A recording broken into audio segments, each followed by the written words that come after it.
Good evening बच्चों। Radha memorial educational सेवा संस्थान में आप लोगों का स्वागत है।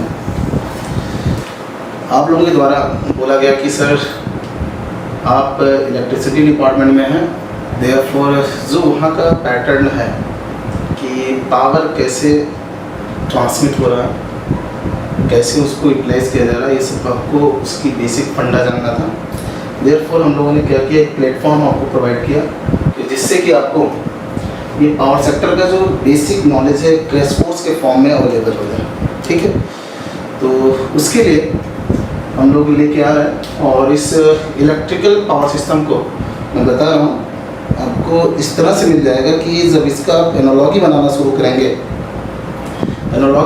करेंगे तो आपको लगेगा कि नहीं पावर सिस्टम कोई चीज़ अलग से थी। इलेक्ट्रिकल इंजीनियर के लिए सबसे मेन जो सब्जेक्ट है वो तो शुरुआत करता है बेसिक इलेक्ट्रिकल से ही, जहाँ से उसको हर एक पैरामीटर जो होते हैं उसका पता चलता है कि परफॉर्मेंस कैसा मिलेगा और क्या क्या उसके प्रॉपर्टीज़ हैं। प्रॉपर्टीज़ मिलने के बाद हम लोग उसका यूटिलाइज जब करते हैं तो डिफरेंट स्टेजेस में जाके उसका यूटिलाइजेशन करते हैं। ठीक है ना, तो देखो यहाँ पे जब हम लोग पावर सिस्टम शुरुआत करने चल रहे हैं, जैसा नाम है, सब लोग जल्दी से आ जाओ, जितनी जल्दी हो सके सबके सब आ जाइए, ऑनलाइन आइए और फिर हम शुरुआत करने चल रहे हैं।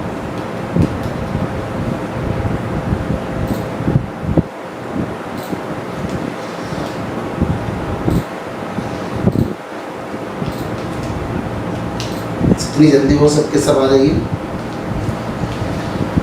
तो देखिए अब आपको पढ़ना था इलेक्ट्रिकल पावर सिस्टम, ठीक है ना। तो सबसे पहले देखो इसको जब हम देखेंगे इलेक्ट्रिकल पावर सिस्टम का मीनिंग क्या होता है, तो इलेक्ट्रिकल पावर सिस्टम में देखो यहाँ पे ये अगर इसको यूज़ करते हैं, ये इलेक्ट्रिकल पावर है, ठीक है, इलेक्ट्रिकल है, ये इलेक्ट्रिकल पावर है ये, ओके। और बगल में लिखा है सिस्टम लिखा है, बहुत ध्यान समझिएगा इसको। तो कैसे हम लोग पढ़ना है यही समय समझ में आएगा कि ये कहा क्या रहा। सबसे पहले इलेक्ट्रिकल पावर आता है, दैट्स मीन वह सिस्टम जहां पे इलेक्ट्रिकल पावर है, okay. But what is the system? System आपको मालूम है ये एक कॉम्बिनेशन है, ये एक अरेंजमेंट है। सिस्टम जो होता है वह एक अरेंजमेंट होता है, या हम कहते हैं कि वह एक इंटरकनेक्शंस है of the different elements to perform the desired. किसी कार्य को करने के लिए हम लोग क्या करते हैं, सिस्टम बनाते हैं। कोई भी काम हो, आप देखिएगा छोटा सा काम होता है, उसके लिए भी बेसिकली हमें क्या करना पड़ता है, एक सिस्टम बनाना पड़ता है। आप अपने घर को देख लो कि घर में भी कोई काम करना, जैसे घर बनवाना है तो एक समझ लो पाइलिंग करवानी है, गड्ढा खुदवाना है, उसके लिए भी आप एक सिस्टम बनाते हो कि मुझे मार्केट में जाना पड़ेगा और मार्केट में जाके लेबर को वहाँ से लाना है, और लेबर कितने चाहिए, कैसे चाहिए, सिस्टम बनाते हो कि कौन गड्ढा खोदेगा, कौन मिट्टी निकालेगा, कौन मिट्टी निकाल के बाहर रखेगा। और उस सिस्टम को बनाने के बाद आप लोग अपने डिजायर्ड वर्क को परफॉर्म करते हो। तो सिस्टम पहले ही जानना था, तभी जाके पावर सिस्टम समझ में आएगा आपको। जहां पे इलेक्ट्रिकल पावर हो लेकिन वो सिस्टम है। सिस्टम मतलब अभी समझा दिया कि this one is the combination या interconnection of elements to perform the desired work. जो हमें वर्क चाहिए उसी को हमें करना है, ठीक है। तो फिर आपको शायद पता हो, देखो हमें पावर सिस्टम पढ़ाना है तो ज़्यादा हम वहाँ नहीं जाएंगे। तो सिस्टम दैट्स मीन ये एलिमेंट्स एंड पैरामीटर का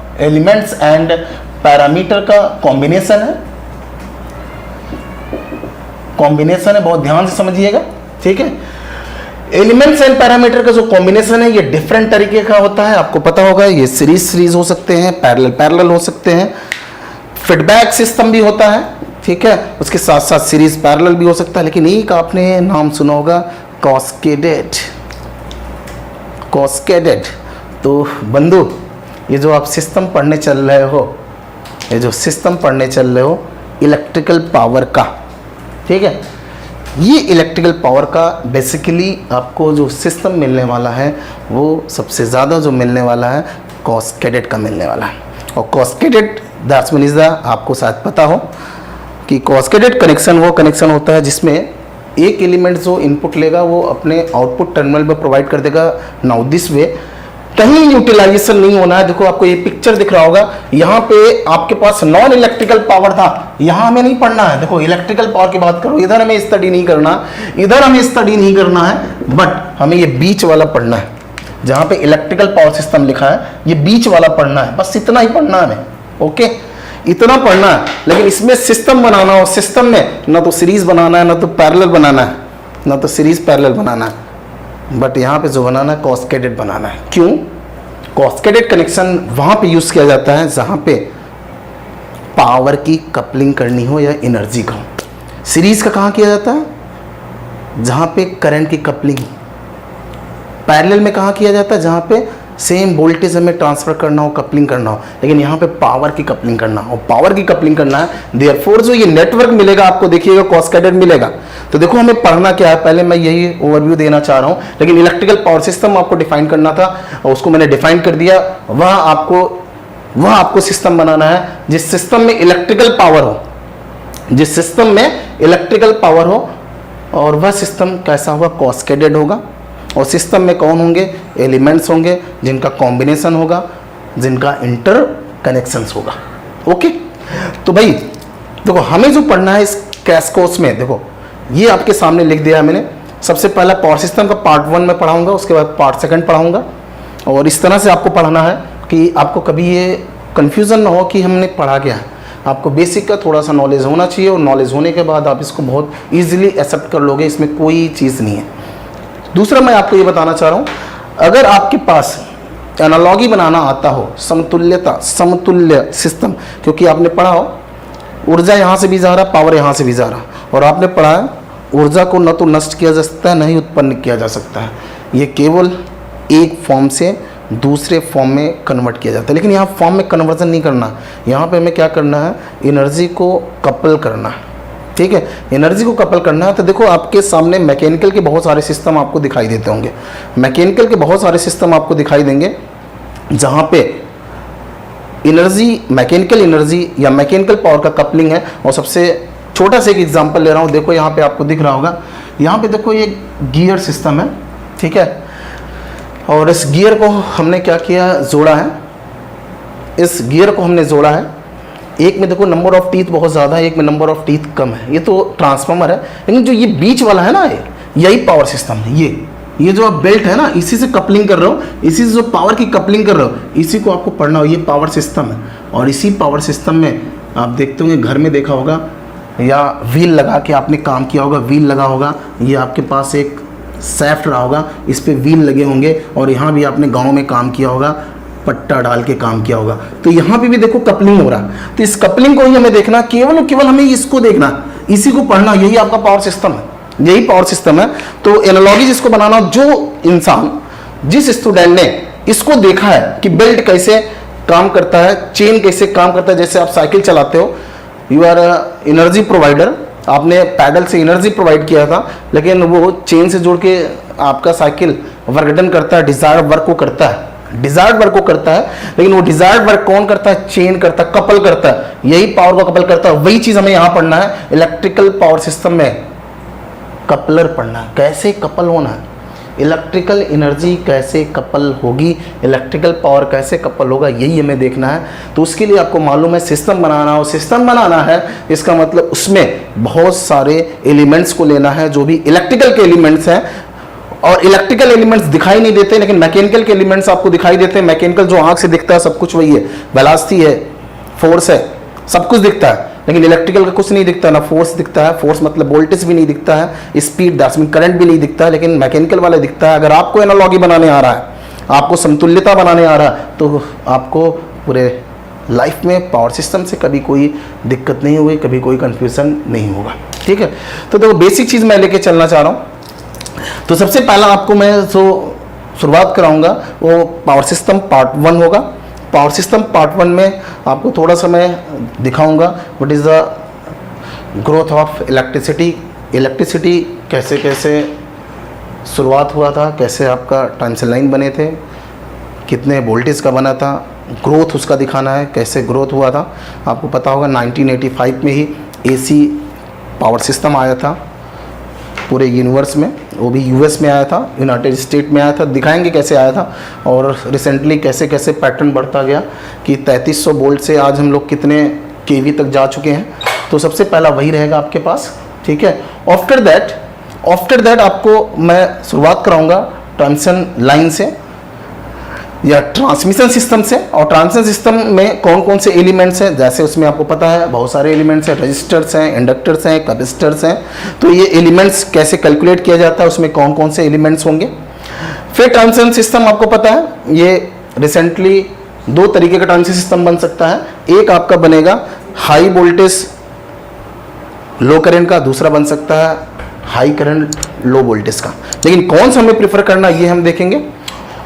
अगर हमने हाई वोल्टेज लो करंट को प्रेफर किया है तो भी आपको पता है कि दो कैटेगरीज आपकी बनेगी। एक आपको पता है HVDC हो सकता है, दूसरा HVAC हो सकता है। एंड ये ओवरहेड भी हो सकता है, ये अंडरग्राउंड भी हो सकता है। तो इसको भी देखना है कि कहाँ पे हम प्रेफर करेंगे अंडरग्राउंड सिस्टम एंड कहाँ पे हम प्रेफर करेंगे ओवरहेड सिस्टम, ठीक है। इसको भी हमें देखना है कि ओवरहेड कहाँ प्रेफर किया जाता है, अंडरग्राउंड कहाँ प्रेफर किया जाता है, एंड ओवरहेड में कौन कौन से एलिमेंट्स होते हैं, अंडरग्राउंड में कौन कौन से एलिमेंट्स होते हैं, कौन से एलिमेंट्स प्रोविडेंट होता है, कौन से एलिमेंट्स का मान ज़्यादा होता है, किस एलिमेंट्स का मान कम होता है। ये सब भी हम लोग कैलकुलेट करेंगे और इसको फाइंड आउट करेंगे, क्योंकि जब तक एलिमेंट्स नहीं पता चलेगा तब तक कपलिंग की वो प्रॉपर्टीज हमारे सामने नहीं आएगी, कपलिंग किससे करवाना है, ठीक है। तो याद रखिएगा ट्रांसमिशन सिस्टम जो है वो आपका कपलर है और कपलर लॉसलेस होता है। लॉसलेस होता है तो 100% है कि कोई सिस्टम लॉसलेस तभी हो सकता है जब उसका resistance value tends towards the zero. कहाँ पे हो, टेंस टुवर्ड्स द जीरो हो, तभी जाके वो लॉसलेस हो सकता है, ठीक है। आफ्टर दैट ट्रांसमिशन लाइन का हम लोग परफॉर्मेंस पढ़ेंगे। Performance that's mean is the उस ट्रांसमिशन लाइन की वोल्टेज रेगुलेशन फाइंड आउट करना, ABCD पैरामीटर फाइंड आउट करना, लॉसेस पता करना, इफिशियंसी पता करना। देखो रिसेंटली बहुत ज़्यादा आप देख रहे होंगे इसमें पूरे इंडिया में पावर सेक्टर को रिफॉर्म करने की बहुत बात चल रही है। उत्तर प्रदेश है जहाँ पे 38% लॉसेस हैं, इस 38% लॉस को घटाने की बात चल रही है कि किसी तरीके से कम हो जाए, क्योंकि बहुत ज़्यादा लॉस हो रहा है, जिसको बोला जाता है AT&C losses, associate technical and commercial losses. तो टेक्निकल लॉस को घटाने की बहुत तेज़ी से बात चल रही है, उसके साथ साथ कमर्शियल लॉस को भी घटाने की बात चल रही है। और यूपी में कहा जा रहा है कि भैया 38% से आप 15 पे लाओ, ठीक है। तो आप देखोगे जो 100% लॉस होता है उस 100% लॉस में ट्रांसमिशन का भी कुछ परसेंटेज होता है, कम से कम उस ट्रांसमिशन के सिस्टम का भी 15% लॉसेस उसमें इंक्लूड रहती है। तो इसको भी घटाने की बात हो रही है। देयरफॉर जो भी इक्विपमेंट्स खरीदे जा रहे हैं, जो भी डिवाइसेस खरीदे जा रहे हैं ट्रांसमिशन सिस्टम के लिए, वहाँ भी एक्यूरेसी के लिए बहुत केयर किया जा रहा है कि बहुत हाई एक्यूरेसी का सामान खरीदा जाएगा, ठीक है। तो वहाँ भी सब कुछ यही चल रहा। तो हमें देखना है कि उसका परफॉर्मेंस कैसा मिलेगा। तो ट्रांसमिशन लाइन का जो परफॉर्मेंस होगा बेसिकली वो परफॉर्मेंस वही होगा किस एलिमेंट से बना है। किसी का भी परफॉर्मेंस, किसी भी चीज़ का, इंसान का भी मैं बता रहा हूँ आपको, मैं आपको जब इलेक्ट्रिकल पढ़ाऊंगा ये पावर सिस्टम तो एनालॉगी बना के पढ़ाऊंगा, इंसान से एनालॉगी, मैकेनिकल सिस्टम से एनालॉगी। तो ये चीज़ें आपको, जैसे मैकेनिकल का जो सिस्टम होता है वो आँख से दिखाई देता है तो सब विश्वास कर लेते हैं, सब बिलीव करते हैं, नहीं ये हुआ है, ये मेरे सामने दिखा है, क्लियर है ना। लेकिन आपको इलेक्ट्रिकल का दिखाई नहीं देता, लेकिन मैं इलेक्ट्रिकल को दिखाऊंगा एनालॉगी बना के, और वो एनालॉगी बनेगा या तो आपसे बना दूंगा, इंसान से बना दूंगा, या तो मैं उसको एनालॉगी बना दूंगा मैकेनिकल सिस्टम से, ठीक है। तो घबराइएगा नहीं, सब मिल जाएगा आपको, मैं आपको दूंगा 100% आपको सब अवेलेबल हो जाएगा, ठीक है। तो परफॉर्मेंस पढ़ेंगे, उसके बाद इफेक्ट्स पढ़ेंगे, क्योंकि इफेक्ट्स आएगा, बहुत सारे इफेक्ट्स होंगे। आपने नाम ही सुना होगा, स्किन इफेक्ट पढ़ा होगा, प्रॉक्सिमिटी इफेक्ट पढ़ा होगा, ठीक है, कोरोना इफेक्ट पढ़ा है। तो ये सब भी आपके सामने आएगा कि कौन कौन से इफ़ेक्ट्स होते हैं और उन इफ़ेक्ट्स को कैसे कैसे हम मिनिमाइज़ करेंगे। ये आपको जानना बहुत ज़रूरी है, क्योंकि मैक्सिमम मैं बता रहा हूँ आपको, जो भी एग्ज़ाम देते हो पावर सेक्टर का, वहाँ पे आपको मिलेगा, पूछे जाते हैं कि कोरोना कैसे घटाना है, क्लियर है, स्किन इफ़ेक्ट कैसे घटाना है, प्रॉक्सिमिटी इफ़ेक्ट कैसे घटाना है, किस से बढ़ जाता है। तो ये सब चीज़ें पूछी जाती हैं, तो ये भी आपको नॉलेज होना चाहिए। तो इसका भी हम लोग यहाँ पे डिस्कस करेंगे कि कैसे हम ट्रांसमिशन लाइन के जो इफ़ेक्ट्स हैं उसको हम लोग स्टडी करेंगे और कैसे उसको मिनिमाइज़ करेंगे, क्योंकि जो इफ़ेक्ट्स हमारे लिए बेनिफिशियल नहीं रहेगा उसको हमें घटाना ही घटाना है। ठीक है, उसके बाद आता है कि ट्रांसमिशन लाइन जब ये डिज़ाइन होगा तो इसमें बहुत सारे टाइप के कंडक्टर्स यूज़ किए जाते हैं। कंडक्टर्स दैट्स मीन ये भी आपका एक ट्रांसमिशन लाइन का एक एजेंट है जो आपके पावर को एक स्थान से दूसरे स्थान पे लेके जाएगा। ठीक है, ये आपको दिखाई देगा, फिजिकली दिखाई देगा। कौन कौन से हार्डवेयर फिटिंग्स यूज़ किए जाएंगे, क्योंकि टावर्स से अगर ले जा रहे हो आप, ओवरहेड ले जा रहे हो तो वहाँ पे टावर्स यूज़ होगा। तो टावर्स में कौन कौन से हार्डवेयर फिटिंग्स यूज़ हो रहे हैं, इंसुलेटर्स यूज़ कर रहे हैं, इंसुलेटर टाइप्स ऑफ इंसुलेटर के साथ मटेरियल पढ़ना है कि इंसुलेटर में मटेरियल कौन सा यूज़ होगा। उसके बाद हमें ये देखना है कि उनका परफॉर्मेंस कैसे इंप्रूव करेंगे। उनका भी परफॉर्मेंस आपने नाम सुना होगा जिसका नाम था स्ट्रिंग एफिशिएंसी। स्ट्रिंग एफिशिएंसी जितना अच्छा होगा 100% की तरफ से आएगा, उतना ही आपको पता है कि परफॉर्मेंस सिस्टम का लॉसलेस होता चला जाएगा। तो वो भी हमें स्टडी करना है। ठीक है, आफ्टर दैट आपको पता है कि इलेक्ट्रिकल पावर में वोल्टेज है, फ्रिक्वेंसी है, एक्टिव पावर है, रिएक्टिव पावर है। तो वोल्टेज आपको पता है लोड घटने बढ़ने से वोल्टेज का आप देखते होंगे आपके इलाकों में वोल्टेज घटता है बढ़ता है, हाँ, due to the changes of the load. आपके कम्युनिटी में, आपके मोहल्लों में लोड बढ़ने घटने से आपका वोल्टेज भी चेंज होता रहता है। आप अपने घर में एसी स्टार्ट करते हो, एक बार वोल्टेज कट डिप आता है। तो ये हमें देखना है कि वोल्टेज का कंट्रोल कैसे करना हमें, क्योंकि आज कंज्यूमर, आपको पता होगा इस समय डीरेगुलेशन चल रहा है। Deregulation that's mean privatisation. तो वो आज प्राइवेटाइजेशन के बहुत गंदी राजनीति भी चल रही है। तो डीरेगुलेशन में प्राइवेटाइजेशन को बहुत ज़्यादा इम्पोर्टेंस दिया जा रहा। तो प्राइवेटाइजेशन दैट्स मीन जब कहता है कोई कि क्वालिटी ऑफ पावर अच्छी नहीं है, इलेक्ट्रिकल इंजीनियर का क्वालिटी ऑफ पावर, इसका मतलब क्या है? Quality of power that's mean, quality of power that's mean आपका जो पावर आ रहा है वो फ्रीक्वेंसी वेरिएबल का है, फ्रीक्वेंसी बार बार बदल रही है। जो वोल्टेज है वो बार बार फ्लक्चुएट कर रहा है, बार बार चेंज हो रहा है, फ्लोटिंग हो रहा है। तो ये सब अगर होता है तो बोला जाता है कि इनके पावर की क्वालिटी अच्छी नहीं है। देयरफॉर देखिएगा मेट्रो सिटीज़ में ये कॉन्सेप्ट लाया जा रहा है डीरेगुलेशन का। दैट्स मीन बहुत सारी कंपनीज़ को प्राइवेट सेक्टर के ओपन एक्सेस के द्वारा कहा जाता है भैया आप किसी का भी यूज़ कर सकते हो। ठीक है, किसी का भी यूज़ कर सकते हो आप, या स्टेट का हो स्टेट का यूज़ कर लो, या कोई प्राइवेट अपना वहाँ पे सप्लाई कर रहा डिस्ट्रीब्यूशन का उसका यूज़ कर सकते हो। तो इसलिए आपको ये चाहिए कि वोल्टेज फ्रीक्वेंसी रिएक्टिव पावर ये सब कंट्रोल फॉर्म में हो। रिएक्टिव पावर बहुत ज़्यादा है तब भी बोला जाता है कि जो सप्लायर है उसके पावर की क्वालिटी पुअर है। देखो हमारी जो क्वालिटी वो दिखाई नहीं देती है ना, और सामान आप खरीदने जाते हो तो उसको बहुत जांचते हो, परखते हो, तब लेते हो। हमारा तो वोल्टेज के फ्लक्चुएशन से, फ्रीक्वेंसी के फ्लक्चुएशन से, रिएक्टिव पावर बहुत ज़्यादा आने से पता चलता है कि हमारे जो पावर की क्वालिटी वो पुअर है। तो आज इसको भी कंट्रोल किया जा रहा है, इसको कंट्रोल किया जाएगा, फ्रीक्वेंसी भी कंट्रोल किया जाएगा। फिर हमें ये भी देखना है इनके रिलेशनशिप, फ्रीक्वेंसी का वोल्टेज से क्या रिलेशनशिप, वोल्टेज का एक्टिव पावर से क्या रिलेशनशिप, रिएक्टिव पावर का वोल्टेज से क्या रिलेशनशिप, फ्रीक्वेंसी का एक्टिव पावर से क्या रिलेशनशिप, फ्रीक्वेंसी का रिएक्टिव पावर से क्या रिलेशनशिप। ये सब भी हमें जानने की ज़रूरत है, क्योंकि अगर हमें ये नहीं पता चलेगा तो हम नहीं कर पाएंगे कि पावर की क्वालिटी कैसे इंप्रूव करना है। क्योंकि क्वालिटी आज पावर की बहुत अच्छी चाहिए। अगर आप पावर की क्वालिटी अच्छी नहीं रहेगी तो आज आपको कंज्यूमर नहीं मिल पाएंगे, और धीरे धीरे आपको यहाँ लेके जाया जाएगा जिसका नाम है deregulation. Deregulation that's mean privatisation की तरफ लेके जाएंगे, और ये बहुत तेज़ी से फैल रहा है।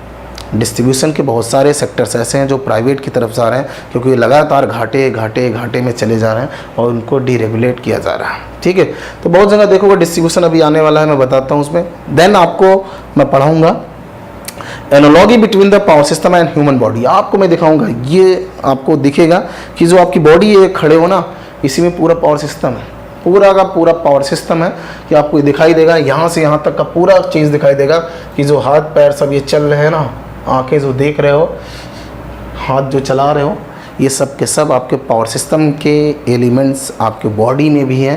तो उनकी एनालॉजी बनाऊंगा, समतुल्यता बनाऊंगा, और फिर आपको दिखेगा कि यार ये सब तो मैं रोज़ ही करता था, तो ये पावर सिस्टम अलग से कहाँ पढ़ने की हमें ज़रूरत पड़ गई।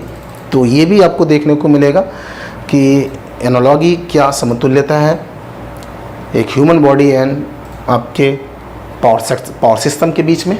देन जो कंडक्टर्स यूज़ किए जाएंगे, चाहे ओवरहेड हो चाहे अंडरग्राउंड हो, उसमें एक पैरामीटर्स निकालना पड़ता है जिसका नाम है सर्ज इम्पीडेंस। तो उसके सर्ज इम्पीडेंस की भी हम लोग स्टडी करेंगे, क्योंकि surge impedance is a very important parameters for the transmission line. ये सर्ज इम्पीडेंस बताएगा कि किसी कंडक्टर की कितनी कैपेबिलिटी है पावर को डिलीवर्ड करने की। तो ये भी हमें पढ़ना पड़ेगा कि what is the surge impedance of the different types of the conductors. हर एक कंडक्टर्स का, हर एक वोल्टेज रेटिंग का जो कंडक्टर्स होगा, कंडक्टर्स आपको शायद कुछ नाम सुने होंगे आप लोगों ने। कंडक्टर्स आपके बहुत कैटेगरीज के होते हैं। बोला जाता है ये पैंथर है, बोला जाता है ये मूज है, बोला जाता है ये डियर है, बोला जाता है ये बर्सिमिस है। तो जो भी कंडक्टर्स हैं उनके अलग अलग सर्ज इम्पीडेंस होंगे, और जिनके सर्ज इम्पीडेंस अगर हमें पता चल जाए और वोल्टेज रेटिंग पता चल जाए तो हम उसका बता सकते हैं कि SIL सर्ज इम्पीडेंस लोडिंग कितनी है, कि उस पर्टिकुलर ट्रांसमिशन लाइन से कितना हम मैक्सिमम पावर की कपलिंग कर सकते हैं। कपलिंग हमेशा याद रखिएगा, आप कभी मत भूलिएगा कि जो हम ये पावर सिस्टम पढ़ रहे हैं कपलर है, कपलर जोड़ने वाला, ये जोड़ने वाला, और कपलर की प्रॉपर्टीज़ हमें जाननी पड़ेगी। कपलर है, यूटिलाइजर नहीं है, कपल करेगा पावर को। जनरेट यहाँ पे हो रहा, देखो जनरेट यहाँ पे हो रहा, देखो आपको पिक्चर दिख रहा होगा, जनरेशन यहाँ पे हो रहा, यूटिलाइजेशन यहाँ पे हो रहा कंज्यूमर के घर पे। यहाँ भी नॉन इलेक्ट्रिकल है और यहाँ भी नॉन इलेक्ट्रिकल है। ये बीच वाला जो इलेक्ट्रिकल है इसी को आपको पढ़ना है, और इसी के लिए आपको सब कुछ पढ़ाया जाता है। आपको बेसिक इलेक्ट्रिकल पढ़ना है, आपको कंट्रोल सिस्टम पढ़ना है, आपको पावर सिस्टम पढ़ना है, प्रोटेक्शन पढ़ना है, जनरेशन पढ़ना, सब यहाँ के लिए। और यहाँ के लिए आप मशीनें पढ़ते हो, मशीन्स, इलेक्ट्रिकल मशीन्स पढ़ते हो, क्योंकि मशीन्स ही आपका यूटिलाइज करेगा। जो मोटरिंग मोड में होगा और जो जनरेटिंग मोड का होगा वो यहाँ पे आ जाएगा जहाँ पे जनरेशन हो रहा है। ठीक है। देन देखो पावर की क्वालिटी पावर फैक्टर से डिफाइंड होती है। तो पावर फैक्टर अगर पुअर है तो आपके पावर की क्वालिटी बहुत पुअर है।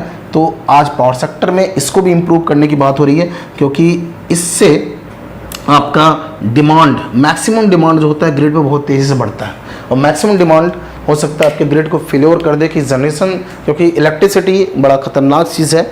ना तो ये चुराया जा सकता है, किसी चीज़ में चुरा के रख दिया जाए, ऐसा पॉसिबल नहीं है। तो ये उतना ही जनरेट किया जाता है जितना यूटिलाइज किया जाता है। ठीक है। तो हम यही चाहते हैं कि मैक्सिमम डिमांड, कभी ऐसा ना हो जाए कि डिमांड ज़्यादा हो जाए और जनरेशन कम हो जाए, तो आपका ग्रिड फेल होने की संभावना हो सकती है। ठीक है। और बहुत ज़्यादा डिफरेंस आएगा तो ग्रिड ज़रूर फेल होगा। देयरफॉर अगर पावर फैक्टर हमने कंट्रोल कर लिया तो अपने आप देखिएगा कि जनरेशन हो जाएगा, ट्रांसमिशन लाइन जनरेट करना शुरू कर देगा। सेम लोड पे, सेम जनरेशन पे आप ज़्यादा लोड आप ले सकते हो। तो पावर फैक्टर भी देखना है, और कैसे पावर फैक्टर पुअर होता है ये भी हम लोग स्टडी करेंगे, और उसके बाद इसको कंट्रोल भी करेंगे कि पावर फैक्टर कैसे इंप्रूव किया जाए। कंट्रोल करना मतलब कैसे इंप्रूव किया जाए, और इंप्रूव करते ही आपके पावर की क्वालिटी अच्छी हो जाएगी। उसके साथ साथ बोला जाएगा कि जो लोडिंग था हमारे ग्रिड पे वो लोडिंग अपने आप घट जाएगा। ठीक है। आफ्टर दैट लास्टली हम लोग पढ़ेंगे डिस्ट्रीब्यूशन सिस्टम, जो आपके घर के सामने सभी टाइप के डिस्ट्रीब्यूशंस हैं। कितने टाइप के डिस्ट्रीब्यूशन होंगे, जहाँ डिस्ट्रीब्यूशन आपने पढ़ा होगा, एक प्राइमरी डिस्ट्रीब्यूशन, दूसरा सेकेंडरी डिस्ट्रीब्यूशन। तो प्राइमरी में क्या होता है, सेकेंडरी में क्या होगा, और डिस्ट्रीब्यूशन में कैसे हम लॉसेस घटाएंगे, ये सब भी आपको मैं डिस्कस करूँगा और सब कुछ बताऊँगा कि how to minimize the losses in the distribution system. कौन सा सिस्टम यूज़ किया जाए जहाँ पर लॉस कम से कम हो, और वो कौन कौन से मेथड है जो लॉस को मिनिमाइज करेंगे, और कौन कौन से फैक्टर हैं जो लॉस को बहुत ज़्यादा इफेक्ट डालते हैं, ये भी देखना है। फिर उस पर हम लोग काम भी करेंगे, क्या काम कर दिया जाए कि अपने आप वो लॉसेस कम हो जाए। तो डिस्ट्रीब्यूशन सिस्टम दो तरीके से यूज़ हो रहा है, एक केबल है और दूसरा आपके पास कंडक्टर्स है, या ओवरहेड कंडक्टर्स यूज़ करिए या केबल्स यूज़ करिए। रिसेंटली आप देख रहे होंगे जो नेगेड वायर हैं या कंडक्टर, उसको हटा के केबल से ही सबसे ज़्यादा डिस्ट्रीब्यूशन सिस्टम बनाया जा रहा है। ठीक है। तो ये आपका बेसिक पार्ट 1 में आएगा। ठीक है। ये आएगा, बट आप देखोगे पावर ग्रिड का एग्ज़ाम दोगे, NTPC का एग्ज़ाम दोगे, वहाँ पे आप देखोगे, और किसी भी अदर स्टेट का, जैसे बिहार का है, झारखंड का है, इन सब जगहों पे आप जाओगे तो वहाँ आप देखोगे, आपको दिखाई देगा कि वहाँ से बहुत ज़्यादा चीज़ें उठाई जा रही हैं। और देयरफॉर आपका मैं हेल्प करने के लिए यहाँ भी आऊँगा कि आपको कोई दिक्कत ना हो, आप फ्यूचर में आगे जाइए। हम ये भी देखेंगे कि पावर सिस्टम का जो सेकंड पार्ट है ये समझ लो आपके लिए मॉडर्न पावर सिस्टम की तरह काम करेगा, ये बहुत ही एडवांस सिस्टम में जाएगा। आज जो डिवाइसेस यूज़ की जा रही हैं, जो भी अल्टरनेटर है, जो भी ट्रांसमिशन लाइन है, वहाँ पर आप देखोगे अब उनके एक्चुअल से नहीं दिखा के पर यूनिट से दिखाया जाता है। जैसे आपने पढ़ा होगा कि रेजिस्टेंस ओम, अब ओम में नहीं दिखाया जाता कि ये 10 ओम का है या 5 ओम का है, ये इसमें नहीं दिखाया जा रहा। आज जो रेजिस्टेंस है उसको पीयू में दिखाया जा रहा। आज कोई ग्रिड पे